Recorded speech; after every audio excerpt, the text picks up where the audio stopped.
Man, these people must have been so bummed out when their house burned down, because this would have been just the coolest location ever. So I guess the rumor is there was a guy that came out here and settled, and he broke apart this land into plots to create like a town.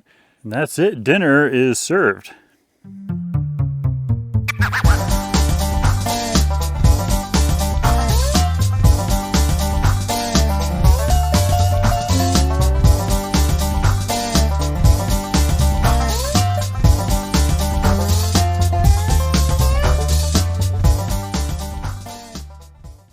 Hi, I'm Brian from Northwest Bronco. Welcome back to the channel.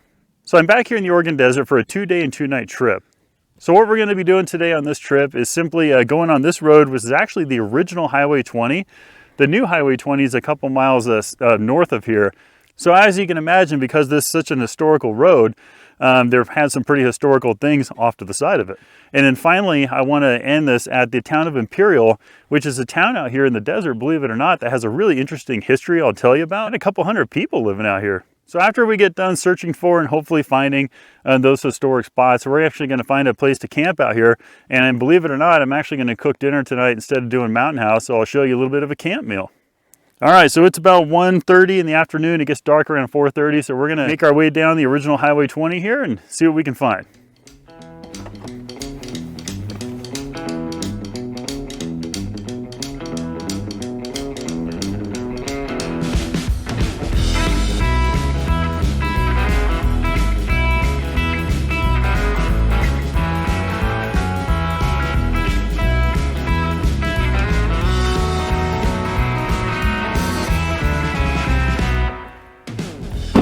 All right, just stopped at a place where Casey showed us a homestead here that burnt down. So I'm going to take a little walk around and show you all the interesting things. All right, so let's give you a little bit of the lay of the land before we look around. So the homestead actually sat right there, and look at the view they had. And this was the road coming up. You see those water tanks? That's where the town of Imperial was. So this is one of the homes that was kind of on the outskirts of the town.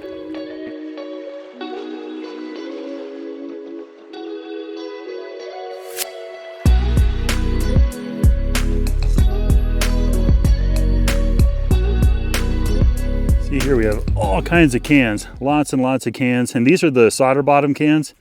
You can see it right there. So this had been in late 1800s. So this was an old homestead, but judging by the amount of debris that's down here, I'm going to say they were here for quite a while. So where I'm standing at now is where the root cellar was. So the homestead would have been right there, and right down here, you see this indention in the ground with that kind of circle of rocks here. I'm thinking that this is probably where the root cellar was. All right, this is something that we found last time we were here, and it's still here. And this is the porcelain doll hand. So this would have come off some kind of a doll, probably a toy doll. And then right over here, you can see lots more glass in cans. And right there is some decorative glass. So I was talking with Casey about this site right here. And he said that it burned to the ground. I said, well, tell me how to identify if a homestead burnt or not. He said, well, number one, you'll find charring, which this burned a long time ago, so there isn't any charring. But here's the thing, is that there's so much of this decorative glass and like pieces of toys and, you know, belt buckles, things like that here, and pieces of an old clock.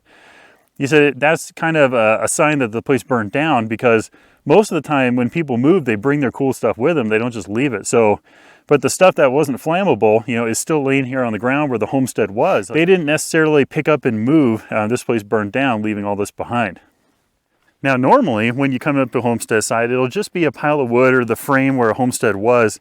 But you don't find a lot of cool things. You'll find the usual stuff. You know, you'll find the foundation. You know, you'll find the can dump. You'll maybe find some chicken wire. But very rarely do you really find anything really cool, because most of the time they just packed up their shit and moved.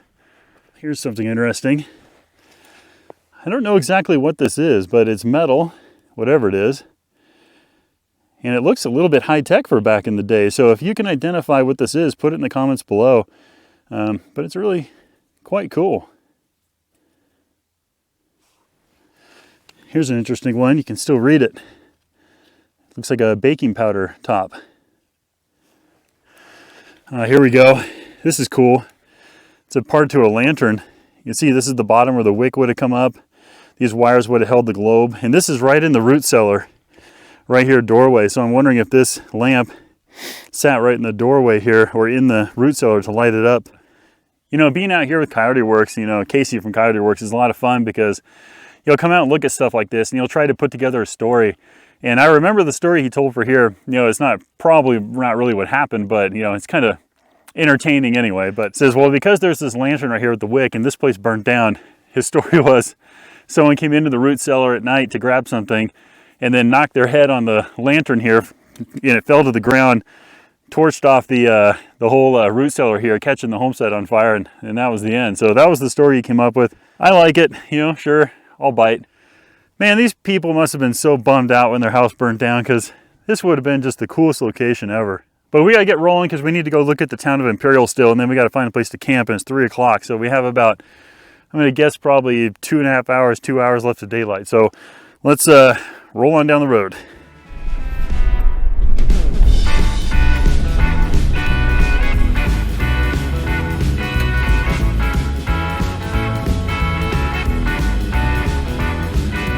So believe it or not, we're actually parked right in front of the town of Imperial. The town of Imperial was mostly on that side of the road. So to prove to you that there actually was a town here, because it's kind of hard to believe, I'm going to go ahead and put a map up on the screen.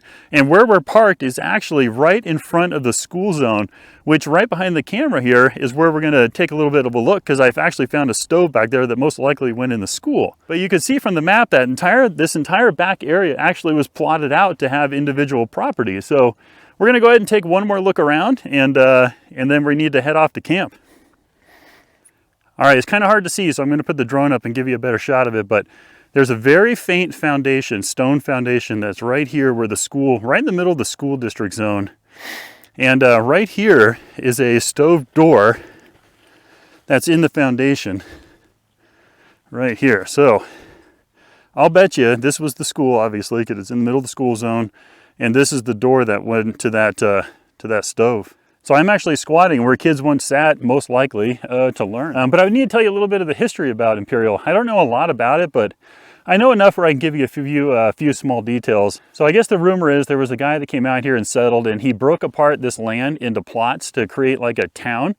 But I guess he kind of falsely advertised quite a bit that, hey, this is fertile land, you know, come out here, you can farm, there's plenty of water.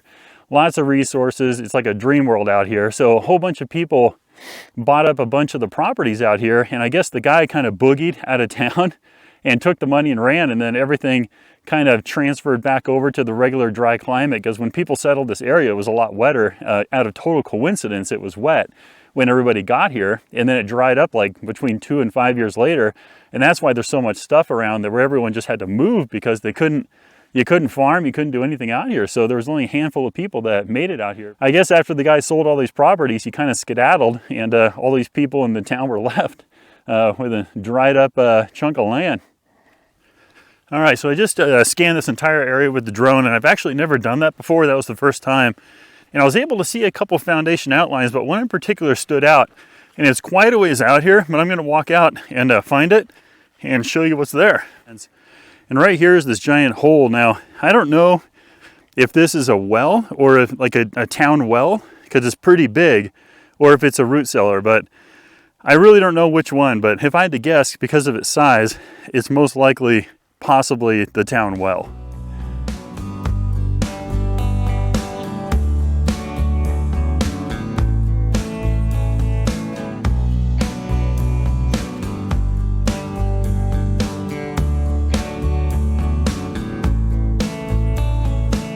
Well, to give you some idea about where this possible well is at, there's the Bronco way back there, and then the town would have been kind of between where we are and the Bronco.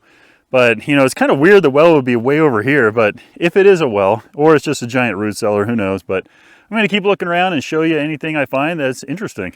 All right, just walked up on kind of a miniature can dump right here. Well, that was pretty cool to find. I never in a million years would have found that if I hadn't flown the drone over this area. I think the plan is we're going to head over to camp and get some dinner ready.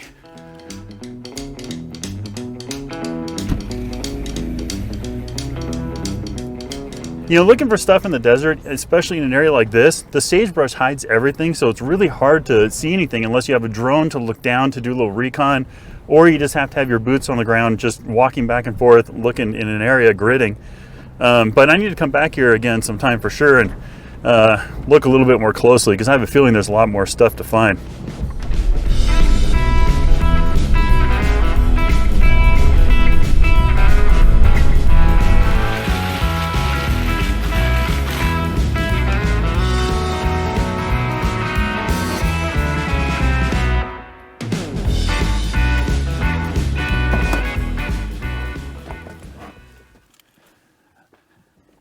All right, this will do. I've been here a bunch of times before. This is one of my favorite little pull-off camp spots, and it's a really big area, so I kind of just park in different places every time, so I get a different view each time. But so you might recognize a couple things here, but it's starting to get cold, starting to get dark, and I'm starting to get hungry. So what I'm going to do is pop up the rooftop tent, put my bedding in there, and then start cooking dinner.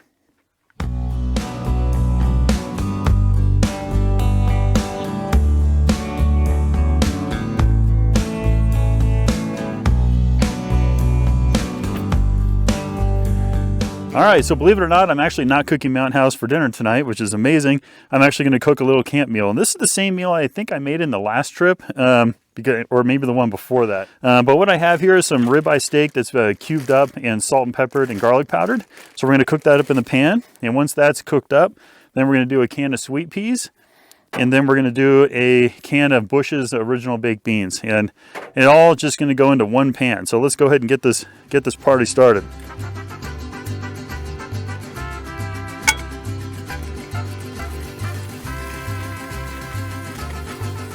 All right, looks like our steak is basically cooked up here, so we're gonna go ahead and add the peas.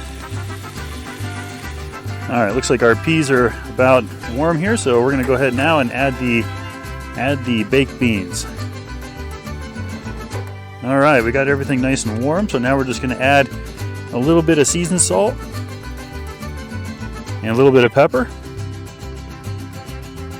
and a packet of Frank's hot sauce. That's it, dinner is served. All right, so I'm just gonna kind of enjoy my dinner here and watch the sunset through the juniper trees. And I think tonight I'm just gonna do a little bit of star watching out here and then and hit the hay. So I'm gonna go ahead and finish dinner, clean everything up a little bit, and probably catch up with you guys again for bedtime.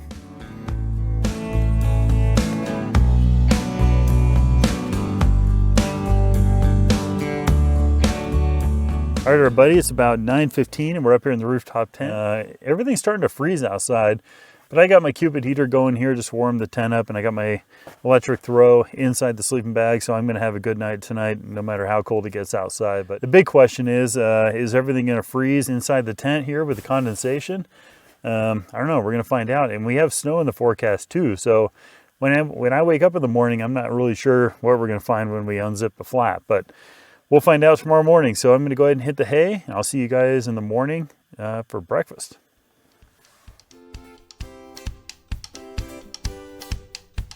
In case you're wondering why I come out here with a shotgun, besides people, I'll show you. I have lots and lots of barrel bands, which means whiskey still was here. Native American drawings right there on the walls. Man, everything's frozen in here. I almost slipped and fell into this giant hole. Came over to the edge, looked over the edge. Look at that.